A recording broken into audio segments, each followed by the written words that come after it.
В Института по технологии, намира се в италианският град Генуа, се извършва машинно самообучение на роботи.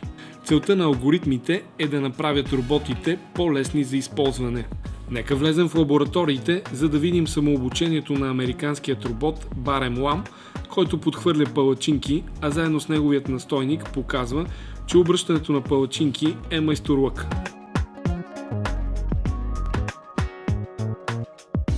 Роботът iCube е италиански прототип, който стреля с лък и няма друга мисия, освен да цели право в десетката.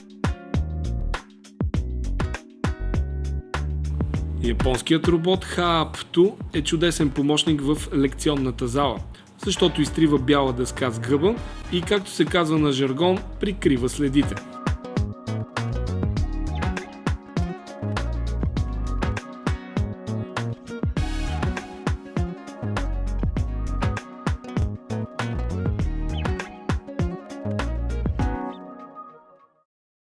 Здравейте, доктор Петър Кормушев. Намирам ви в Генуа.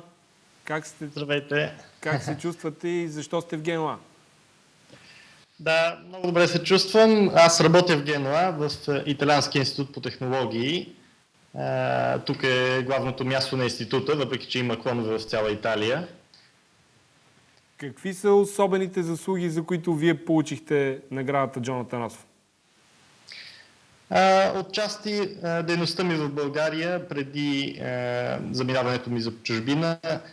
Аз работих 6 години в софтуерния сектор, работих по програми за лекари, за здравноосигурителната каса. Тези програми днес се използват доста широко от много голяма част от лекарите в България. Това са така наречените продукти Хипократ.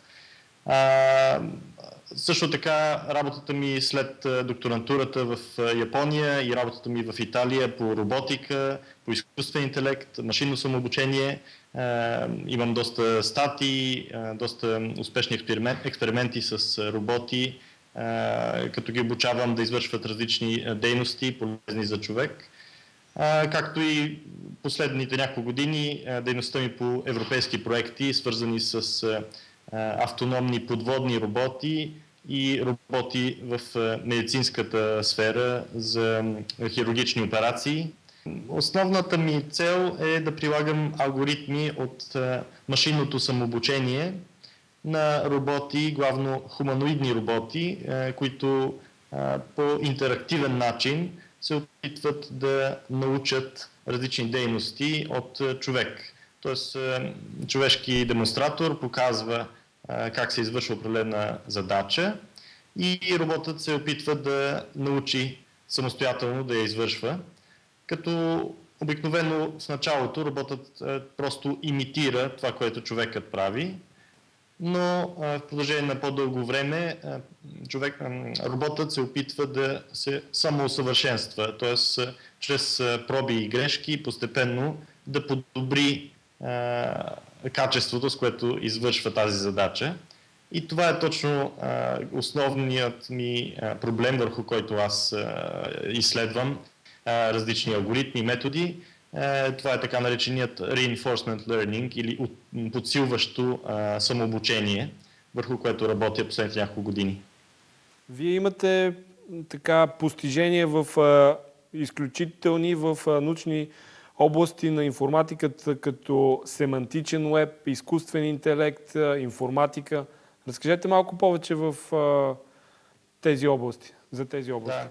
Да. Основната идея на семантичния уеб е информацията, която е налична в момента само за хора, те са институции, които я разбират, да стане налична и за компютърни програми, които да могат да разбират смисъла на информацията и да могат да я обработват по по-интелигентен начин, да могат да взимат решения и така нататък. Едно от основните приложения, които ще бъдат съвсем скоро налични, това са изкуствен интелект в персонални асистенти. Примерно компютърна програма, която се грижи да поддържа вашия календар, вашите контакти, да ви информира за събития, които са интересни за вас и всичко това на база на смисловото съдържание на страниците, а не просто на търсене на думички, както в момента работят повечето търсещи машини, например до Google. Много често сме изненадани от това, че неща, които са трудни за хората, са лесни за машините и обратното също е вярно. Неща, които са много лесни за хората, се оказват трудни за машините. Примерно разпознаване на човешки лица, разпознаване на говор, на ръкописно писане. Всичко това е много трудно за компютъра, докато за хората е автоматично и лесно. Изследванията в областта на биоинформатиката набират огромна скорост към днешна дата. Как се развиват тези процеси чисто в информационните технологии? Какво лично вас ви привлича като изследовател? Проблеми, които са чисто биологични, могат да се формулират по начин, който позволява те да се решават с средствата, които програмистите и хора, които са запознати с дискретна математика, много добре знаят. Тоест, те се подават на формулировка, която позволява целият този апарат, аналитичен апарат и програмистски апарат, който съществува, да се приложи за тяхното решаване. Примери за такива задачи са, например, проблемите за тримерната структура на протеините, т.е. как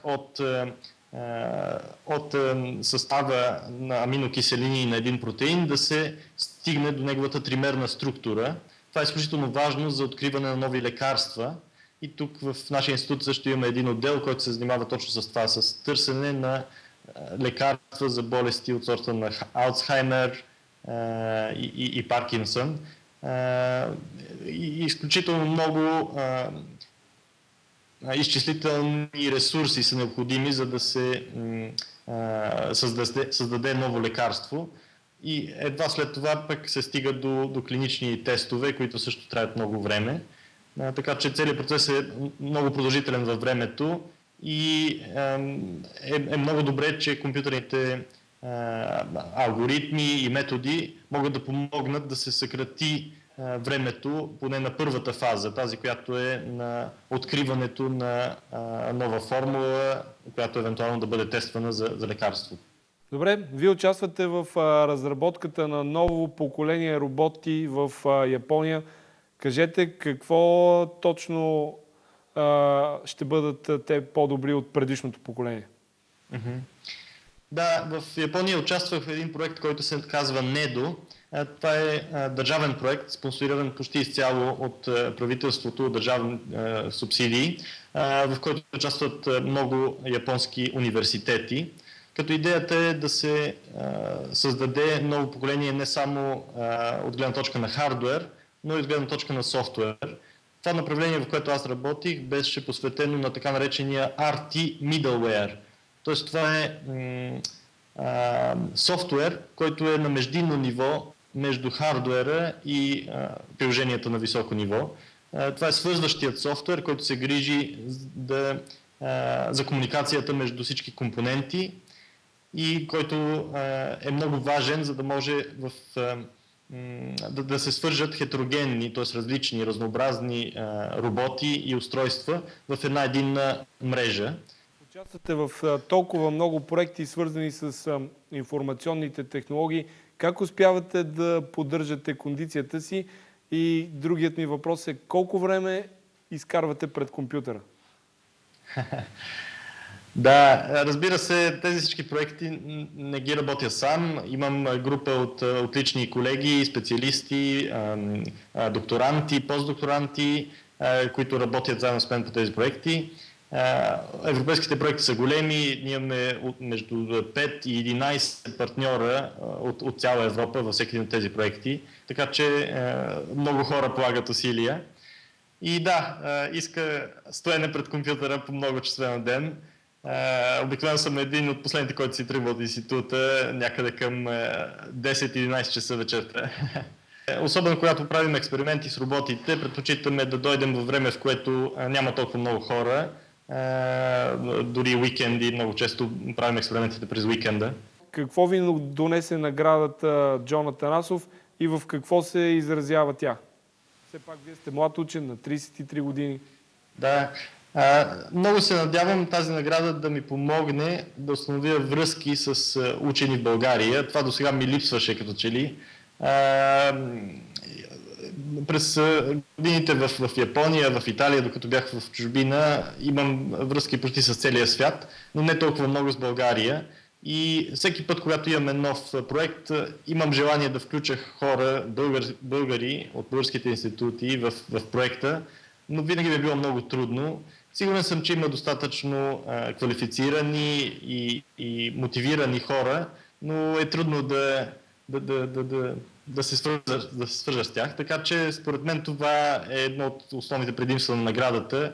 Дава ми възможност да установя такива връзки. И дори вече е факт, много хора се свързаха с мен. С моите родители точно това установихме, че преди повече от 10 години те ми бяха подарили книга за Джонатан Асов за един мой рожден ден. И разбира се, тогава те никога не са предполагали, че ще спечеля тази награда, но един вид са били пророци. Откъде идват големите инвестиции, за които вие споменахте, свързани с биороботиката, с изкуствения интелект, въобще целият този процес, как се финансира? Да. В нашия институт, когато е създаден в началото, е бил с 100% държавно финансиране изцяло от държавата.